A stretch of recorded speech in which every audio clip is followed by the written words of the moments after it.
नमस्कार, मैं हूं कवि देवेंद्र शर्मा।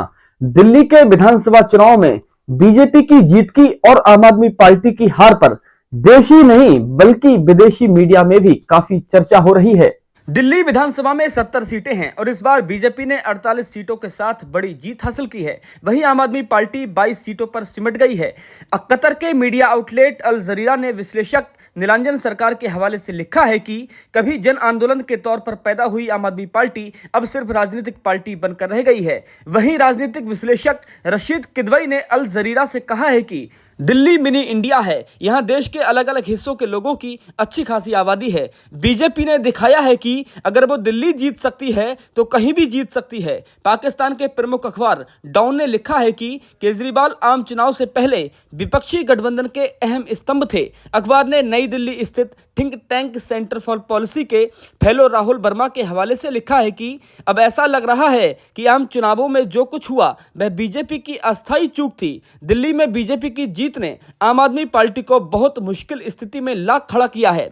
डॉन ने लिखा है कि हफ्तों के चुनावी अभियान के दौरान दिल्ली के गंभीर वायु प्रदूषण के बारे में बहुत कम कहा गया। अब जबकि केंद्र और राजधानी दिल्ली में बीजेपी की सरकार होगी तो यह देखना होगा कि इस खतरनाक संकट का हल वो क्या निकालती है। गल्फ न्यूज ने लिखा है कि हरियाणा और महाराष्ट्र राज्यों में जीत के बाद दिल्ली में जीत से पिछले 4 महीनों में बीजेपी के लिए तीसरी बड़ी चुनावी सफलता है।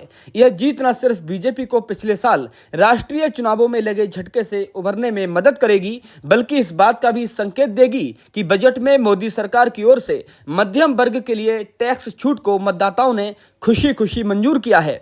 बांग्लादेश के अखबार ढाका ट्रिब्यून ने भी दिल्ली में प्रदूषण का मुद्दा उठाते हुए लिखा है कि वर्षों टुकड़ों टुकड़ों में की गई सरकारी पहल की समस्या का समाधान करने में विफल रही है। देखना यह है कि बीजेपी इस समस्या का समाधान कर पाएगी या नहीं।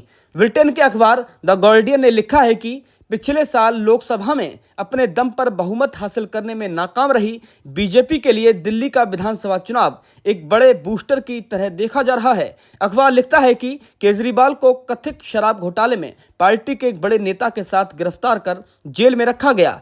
हालांकि केजरीवाल ने कहा था कि यह राजनीतिक साजिश का हिस्सा है। केजरीवाल की गरीब समर्थक नीतियां सरकारी स्कूलों को ठीक करने, मुफ्त बिजली, स्वास्थ्य सेवाओं और महिलाओं के लिए बस सेवाएं मुहैया कराने पर केंद्रित रही हैं। अब देखना होगा कि राजधानी दिल्ली में बीजेपी सरकार का गवर्नेंस कैसा रहेगा। आपको यह खबर कैसी लगी कमेंट बॉक्स में जरूर बताइए।